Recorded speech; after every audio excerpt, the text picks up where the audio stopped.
Salve, amada igreja, com a paz de Jesus, amém? Amém. Amados, abra a tua Bíblia no livro de Samuel, 2 Samuel, capítulo 21. Deixar uma palavra breve para vocês. Deus, Ele tocou no meu coração. Do nada essa mensagem veio no meu coração ontem. Vamos ver se Deus quer falar conosco aqui, né? Segundo livro de Samuel, capítulo 21.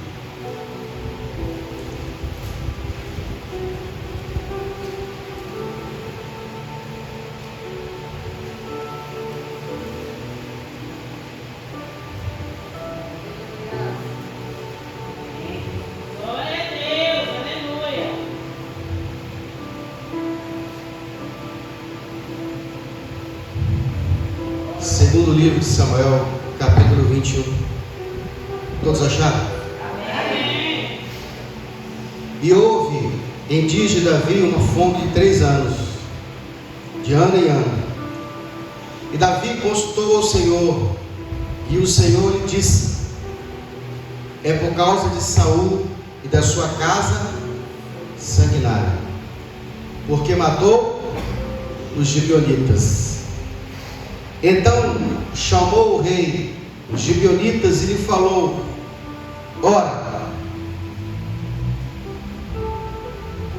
os gibeonitas não eram filhos de Israel, não eram dos filhos de Israel, mas do resto dos amorreus. Os filhos de Israel lhes tinham jurado. Porém Saul procurou feri-lo no zelo pelos filhos de Israel e de Judá. Disse, pois, Davi aos gibeonitas: que quereis que vos faça? E que satisfação vos darei, para que abençoeis a herança do Senhor? Então os gibeonitas disseram: não é por prata, nem por ouro que temos questão, nem tampouco pretendemos matar pessoa alguma em Israel. E disse eles: que pois quereis que vos faça? E eles disseram ao rei: quanto ao homem que nos destruiu e procurou que fôssemos assolados, sem que pudéssemos existir em termo algum de Israel, de seus filhos nos dei 7 homens, para que nos enfoquemos ao Senhor em Gigal, em Gibeá de Saul, o eleito do Senhor. E disse o rei: eu os darei. Vamos orar? Pai eterno, príncipe da paz, grandíssimo Deus, estamos aqui reunidos no nome do teu Filho amado Jesus Cristo, e vamos cultuar o Senhor. Estamos cultuando o Senhor, meu Pai. Fala conosco agora, não aquilo que queremos, mas aquilo que precisamos ouvir da tua parte, em nome do Senhor Jesus, amém? É uma palavra forte, mas é importante a gente estudar isso aqui. Eu estava conversando ontem com um rapaz e me surgiu essa passagem. Ela é muito profunda. A palavra de Deus, ela contém o caráter de Deus. É nela que você vai encontrar a maneira com que Deus reage e age, quais são os pensamentos de Deus nas suas escrituras. É comum a pessoa que não leu a Bíblia, ela constrói dentro de si um Deus conforme ela acha que deve ser. E aí, se você muitas vezes fala: não, Deus não é assim, o comportamento de Deus, não, você não conhece Deus. Você não conhece Deus. E ela conhece como? Ela construiu um Deus conforme o entendimento dela. Por que eu estou dizendo isso? Porque quando você lê a Bíblia, você vai vendo como que Deus realmente pensa, quais são os seus planos, como Deus ele trata cada coisa. Essa passagem é interessante porque A nação de Israel vai passar por uma grande tribulação, uma grande fome, uma crise econômica. E como é que sucedeu isso? Israel, na época de Davi, era dependente de Deus praticamente, porque como eles viviam da colheita, eles tinham que plantar e esperar que aquela plantação desse resultado. Eles dependiam da plantação. Se Deus não enviasse a chuva para que regasse os campos, a nação de Israel, ela praticamente passava fome. Não é como hoje, que você vai no supermercado, compra comida e estoca comida. Não é como hoje, você abre a torneira e tem água potável para você beber. A gente desperdiça água, a gente joga água potável no vaso. País como a África, por exemplo, eles não têm água potável, água suja. Se quiser beber, se não quiser, morre de sede. Olha que interessante. A nação que Deus escolheu para ali colocar o seu nome, colocou um rei, que a Bíblia diz que era homem segundo o coração de Deus. Davi agora está reinando. E agora eles estão passando por uma luta, fome e sede. Os ministros de Davi chegam para Davi e falam assim: ó rei, mais um ano e a gente estamos acabando a reserva. Os sírios estão secando, as pessoas estão tendo dificuldade para comprar comida. Consulta o Senhor, porque se mais um ano, já tinha 3, se isso acontecer mais um ano, a gente não vai conseguir suportar. Na semana vai de fome. Aí então Davi, ele vai até o profeta, ele vai até o sacerdote. A Bíblia diz que havia um homem de Deus que Davi sempre consultava o Senhor por ele. Ele carregava um linho, um efode de profeta, ele tinha o urim e tumim na mão, então Davi sempre fazia consulta. Davi faz uma consulta para esse homem, esse profeta, pergunta para Deus, pergunta ao Senhor, por que isso está acontecendo? Isso te lembra alguma coisa? Você amanhece num mês maravilhoso, um mês bom, você comprou, você pagou, você prosperou, foi tudo bem. De repente passa um mês, no outro mês começam as coisas a dar errado na sua vida, as portas se fecham, os seus negócios começam a dar errado, há uma discussão dentro de casa, o casamento não está indo bem, os filhos parece que não se entendem, você começa a perceber que você está entrando numa tribulação. Você começa a perceber que não é só algo comum, é algo sobrenatural que está vindo sobre a sua vida. E aí, o mais esperto e os mais instruídos faz o quê? Já começa a armar acampamento. É hora de mudar a minha estratégia. Estou vendo que lutar no mundo físico não resolve. Eu preciso transferir a minha luta para o mundo espiritual. Paulo vai dizer assim: as nossas armas, elas não são carnais, mas são poderosas em Deus para a destruição de fortaleza. Todo cristão bem instruído, ele tem que entender que hora que é para você arregaçar as mangas e lutar com força humana, porque existe um momento que na hora de você orar, é hora de você realmente vencer no campo físico, é hora de você trabalhar muito, é hora de você resistir com sua força, é hora de você gastar sua inteligência, sua capacitação física para vencer as dificuldades do dia. Mas existe um momento onde a sua força não é capaz, a sua inteligência ela não é capaz, aonde a sua capacidade humana ela se limita. Ou seja, por mais que você reme, você não sai do lugar.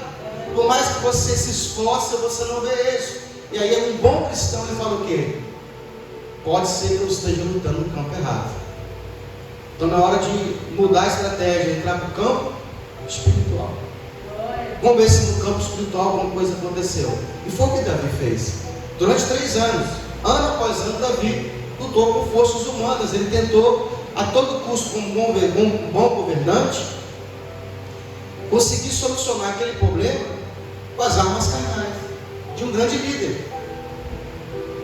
Mas chegou um ponto que Davi falou assim: eu vou ter que jogar a toalha, eu vou ter que consultar o Senhor. E olha que interessante, é muito interessante essa passagem, irmão. Davi consulta o Senhor: o que está acontecendo, meu pai? Senhor, o que está acontecendo? Porque nós estamos passando por essa fome, por essa crise. E a resposta de Deus foi o seguinte: por causa de Saul e da sua casa, Senhor. Irmãos, Saul já tinha morrido, o rei era outro. Mas todo crime, todo pecado que se comete no mundo espiritual, o tempo não apaga. O pecado que eu cometi ontem, há 20 anos atrás, é como se, no mundo espiritual ele está fresquinho. É como se nas narinas de Deus você tivesse cometido agora. Eu lembro que era comum as pessoas que pecavam perto da ceia não cearem, porque queria que o tempo passasse, para que o pecado dela envelhecesse e no outro mês ela pudesse cear, como se o pecado envelhecesse. Mas o pecado ele não envelhece, ele só é removido como mancha espiritual depois de confessar. O segredo não é esperar o mês seguinte para você cear. O segredo é que antes da ceia você dobra o joelho e confessa os pecados. Alguns anos se passam, irmão, acho que a nação tinha esquecido o que aconteceu, mas o Senhor não havia esquecido. E o Senhor resolve cobrar. De que forma? De uma forma aonde Israel não esquecesse. Toda a nação estava sofrendo. Por quê, pastor? Se foi Saul que pecou, foi ele que cometeu o crime, por que o Senhor não cobrou dele? Vai cobrar. Mas o problema é que Saul, ele era rei de uma nação, ele era príncipe de uma nação. Eu vou dar uma demo aqui para aproveitar. Tome cuidado na hora que você vai eleger um candidato, porque todo o errado que ele fizer com o seu voto recai sobre a sua cabeça. Porque no mundo espiritual ele tem a sua autorização para fazer o erro. Você votou nele, faz o R, agora aperta o 13. Pula, deu PT. Parece, não tem nada a ver, não, entenda, quando você elege um líder, você está debaixo de toda a decisão que ele tomar. A nação paga por isso. Prova disso que Deus agora fechou os céus, por 3 anos não chovia na terra de Israel, fome na nação. Por quê? Porque o Senhor resolveu cobrar. E o Senhor vai cobrar. A casa de Saul vai pagar. Mas para que Deus provocasse essa cobrança, ele precisou fazer que toda a nação sofresse, até que chegasse ao conhecimento do rei de Israel. E Davi agora sai da casa do profeta preocupado. Diga por quê? Não ouvi, diga por quê? Porque por mais que era ruim, por mais que era mal Saul, Davi amava Saul. Davi gostava de Saul. Davi tinha um carinho, um apreço muito grande por Saul. E Davi, a todo custo, tentava fazer bondade, benignidade para a casa de Saul. E agora sai Davi de lá preocupado, porque Deus revelou para ele que a causa, o motivo pela qual a nação está pagando, é por causa dos pecados de Saul. E qual era esse pecado? Por que o Senhor chama a casa de Saul de casa sanguinária? A Bíblia diz que era por causa dos Gibeonitas, nação estrangeira. Não eram dos filhos de Israel, eles eram dos amorreus. Mas olha que interessante, foi uma nação, foi um povo que eles foram inteligentes. Há anos atrás, quando a nação de Israel passou pelo deserto, Moisés agora morre, Josué é colocado no poder, Josué lidera agora toda a nação de Israel. Eles já entraram na terra prometida, eles estão conquistando a terra prometida. E a Bíblia diz que eles estão tendo vitória. Lá atrás, ajuda aí. Fala, meu filho, dá comigo, dá comigo, você vai atrapalhar. Já caiu o filho já. Parece sair daqui para perturbar, como é que pode? Só o sangue de Jesus, irmão. Eu descobri um irmão da igreja para ver se ele serve de exemplo. Josué, ele está lutando. Mas fala com autoridade, mas fala bravo, para a pessoa te respeitar. Dá um grito para me ouvir aqui. Josué está vencendo a batalha. Venceu Jericó. Venceu Ai. Braz, não quero ouvir a voz dela, Braz. Fica do lado dela lá. Fala com ela. Fica do lado dela. Estou pregando. Estou pregando. Josué vence a batalha. Jericó. Ai. A próxima cidade seria Gibeonitas. E eles entenderam o poder de Israel e do Deus que eles serviam. Eles têm uma estratégia, no entanto, inteligente. Eles se reúnem, a nação de Gibeonitas se reúne, o país se reúne e fala: olha, esse povo está varrendo por onde passa. O Deus deles é muito forte. Irmão, eu fico, olha isso aqui, meu coração fica assim: o ímpio está vendo o poder do seu Deus e você não enxerga. O ímpio está vendo como que Deus te abençoa e você não entende. As pessoas de fora estão vendo que o Deus, seu Deus, é grande, e a gente às vezes não percebe, esquece do poder do nosso Deus. Jesus falou assim: olha, irmão, não tinha internet, não tinha Facebook, não tinha WhatsApp, não tinha Instagram, não tinha nada. E a fama do Deus de Israel havia chegado até essa nação. E em vez deles se prepararem a guerra, eles se preparam o quê? Vamos estar debaixo desse povo, vamos render a eles. Ninguém nem estava falando em conversão, ninguém nem pregava para se converter, eles já estavam querendo se converter ao Deus de Israel. Então eles pensam o seguinte: nós chegar lá com roupa nova, vamos matar. Então vamos se vestir de roupa velha. Vamos falar que a gente está vindo de longe, muito longe, porque ouvimos a fama do Deus de Israel. Vamos levar pão velho, vamos levar sandália velha. Vamos dizer para eles que nós estamos há anos, há meses, há dias, caminhando para chegar até eles. E é isso que eles fazem, estão pertinho, vamos lá. A Bíblia diz que estão a caminho de 3 dias. Era a próxima nação a ser destruída. Estava na vez deles. É igual aquele irmão que está no tráfico das drogas, está tipo assim: semana que vem a porta está aberta para morrer. Ele vem na igreja hoje, deu revela, ele tira ele da mão que está mal. Ele levanta a mão, pronto, está livre. Fecha a porta de novo, porque eu quero aceitar Jesus. Entrou debaixo da proteção divina. Foi isso que eles fizeram. Eles entram debaixo da cobertura de Deus de Israel. Eles vão até a cidade. Quando eles entram na cidade, procuram Josué, se dobram diante de Josué e falam: nós estamos aqui, somos teus servos, nós viemos de longe. Pô, eles mentiram, irmão. Eles mentiram para poupar a vida deles. Eles falam: nós viemos de longe, poupa a nossa vida. Nos protege, nós queremos ficar junto com vocês, a nossa cidade quer ser protegida por vocês. O Josué pergunta assim: vem cá, mas vocês moram não é longe daqui, muito longe. A Bíblia diz assim, que Josué junta os anciões, o conselho de Israel, e eles só esqueceram de uma coisa. A Bíblia diz assim: eles não consultaram ao Senhor. Porque se tivesse consultado, irmãos, Deus ia falar: é mentira deles, eles são a próxima cidade. Mas olha como é que Deus é. A Bíblia diz que eles não consultam o Senhor, juntos fazem uma aliança. Toma cuidado com a aliança. Você não acredita na aliança, mas Deus não esquece dela. É por isso que quando o marido ele casa com uma esposa, a esposa casa com o marido, os dois fazendo uma aliança, no momento da aliança eles recebem uma bênção de Deus. Pode ser no terreno de macumba, pode ser debaixo da cachoeira, pode ser onde for. Não interessa onde ele está. Ele se juntou, concordaram que Deus está junto. Deus faz planos. Se eles depois esquecerem dos planos que fizeram, o plano continua. Deus continua com os planos deles. A aliança não terminou porque o casamento dissolveu. Então Josué faz uma aliança com essa nação.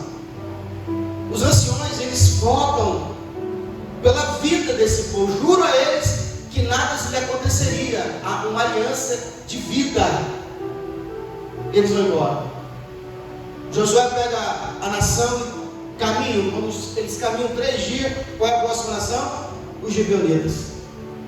Eles olham e falam assim: o que vocês fizeram com a gente?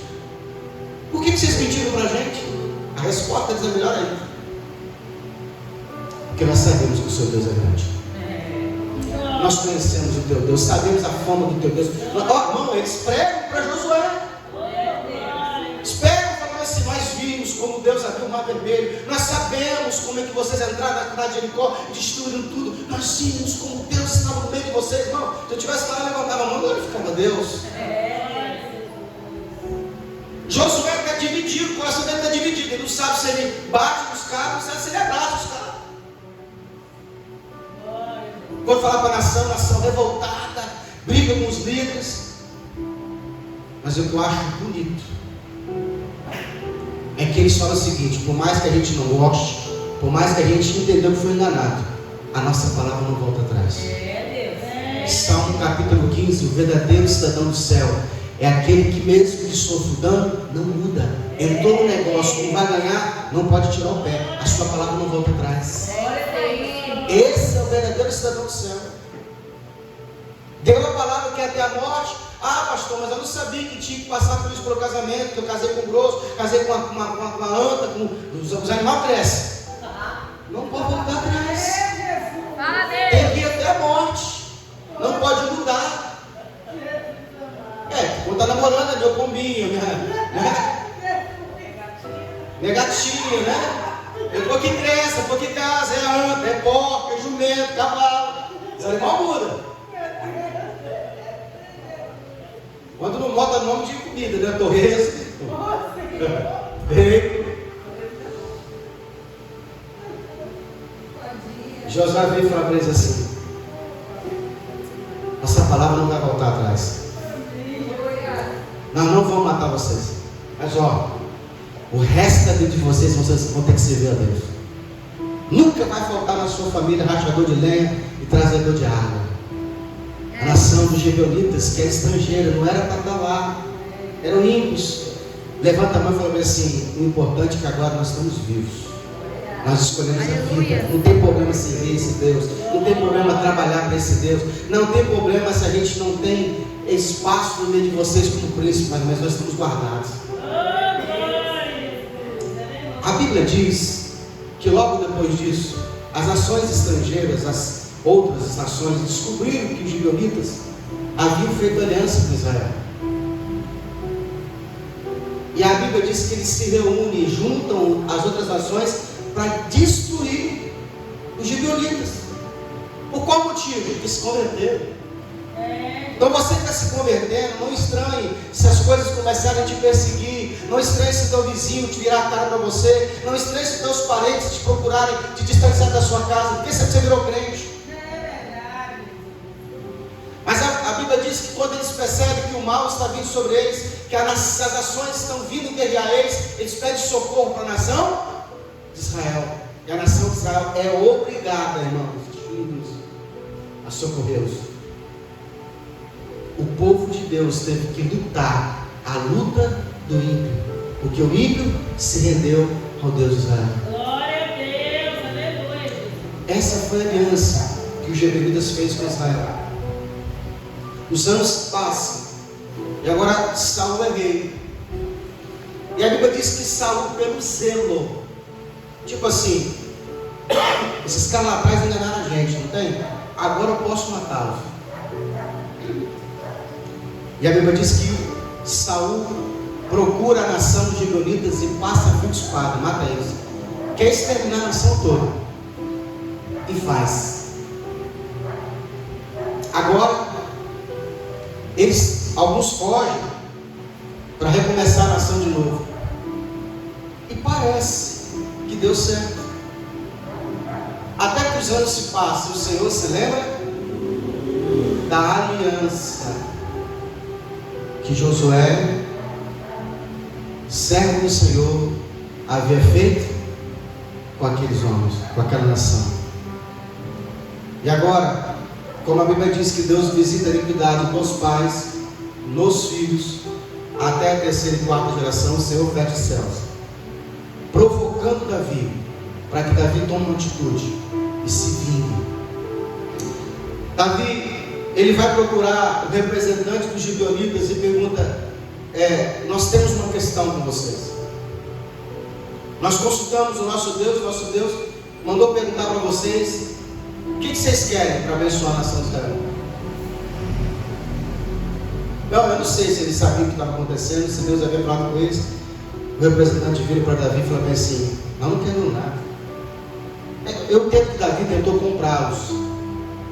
Coloca o preço: ouro, prata, o que vocês querem? Terra? Olha o que eles falam: não queremos nada, não queremos prata, não queremos ouro, nem terra e nem morte de ninguém, a não ser do homem que buscou destruir a nossa nação. Davi falou bem assim: o que vocês querem? O cara já é morto. Deixa isso para lá. O homem que vocês estão procurando está morto. Eles viram e falaram bem assim: os filhos deles estão vivos. Nós choramos. As mães choraram pela perda dos filhos. Os filhos choraram pela perda dos pais. Então agora eles vão chorar também. Nos dê da casa de Saul 7 filhos são, para que nós os matemos e os enforquemos.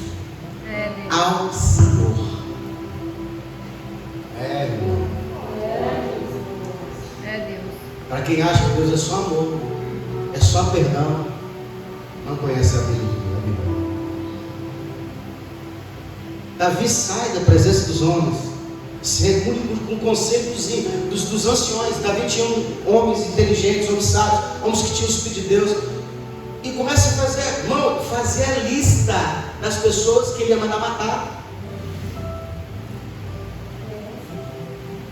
É por isso que eu prego e vivo. Anda direito, seja correto,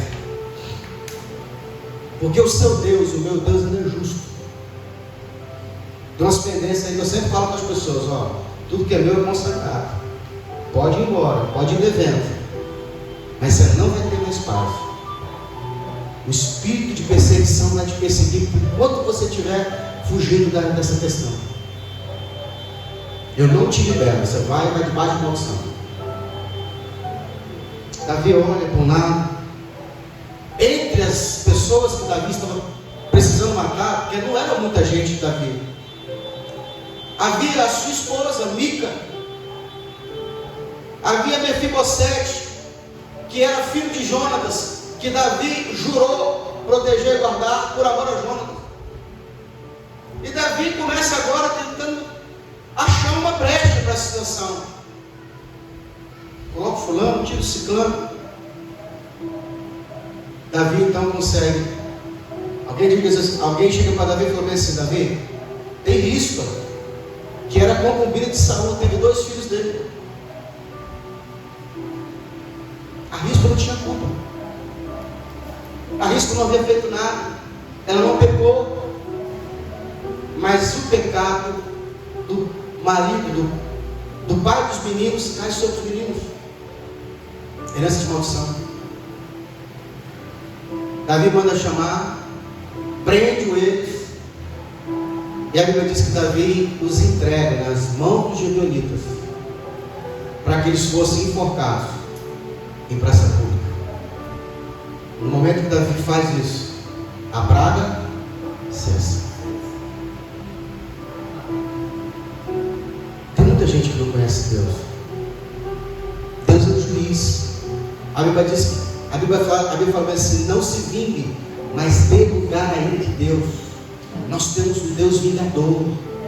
Nós temos um Deus que nos socorre, que nos protege.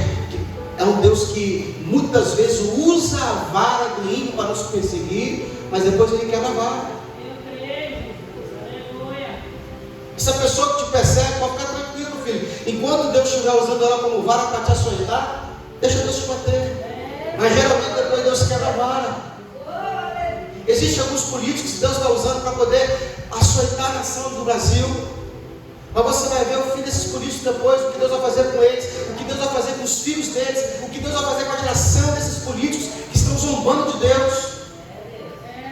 É só um momento, irmão. É só um momento que Deus está permitindo eles prevalecer, para que a nação de Israel pare, para que a nação do Brasil pare de se corromper, para que o Brasil, o aldeie, repudie a corrupção. Pastor, o que é corrupção? É levar dinheiro ilícito, é levar vantagem nas coisas erradas. É pedir para um amigo que trabalha com posto de saúde pegar um assento fora. Isso é corrupção, irmão. Você conhece alguém que trabalha no INSS que pode colocar seu nome para você se aposentar? Isso é corrupção, irmão.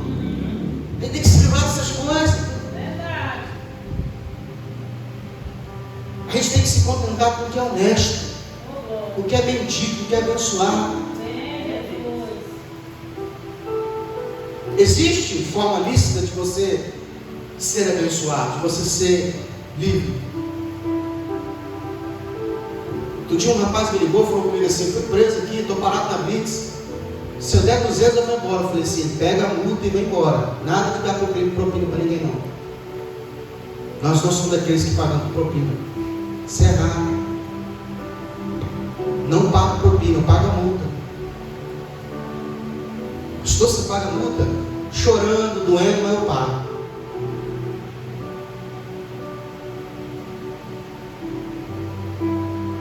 A nação, aquela família chorou. Os pais, as mulheres, as mães choraram. A Bíblia diz que Cristo, ela não podia impedir que os filhos morressem, era uma decisão do rei. Mas a Bíblia diz que enquanto os filhos estavam, a cabeça foi arrancada, entregue para os Gedonitas, e o corpo ficou lá.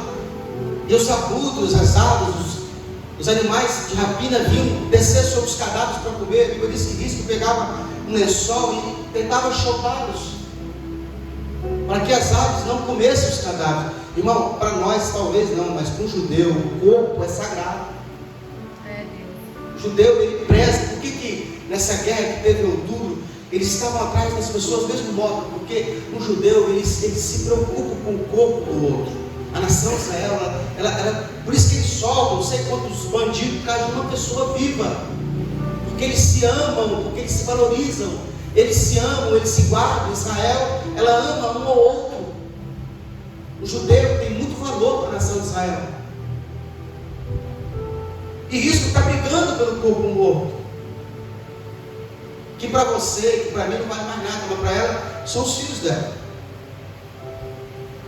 Até que alguém chegou para Davi e falou assim: Davi, ó rei, Rispa continua lá, o sol já se pôs a noite toda, ela continua lá, chutando as aves, brigando com os abutres, para que não coma a carne dos filhos, do corpo. E para que Davi falou bem assim: vá treinar com os soldados, retire o corpo, desde o sepultamento digno, honre. Porque por mais que eles morreram para pagar uma dívida do pai, o pai deles era um príncipe, era o rei de Israel. Excluído isso, irmão. Honra. Davi o tempo todo honrava Saul. O tempo todo Davi honrava Saul.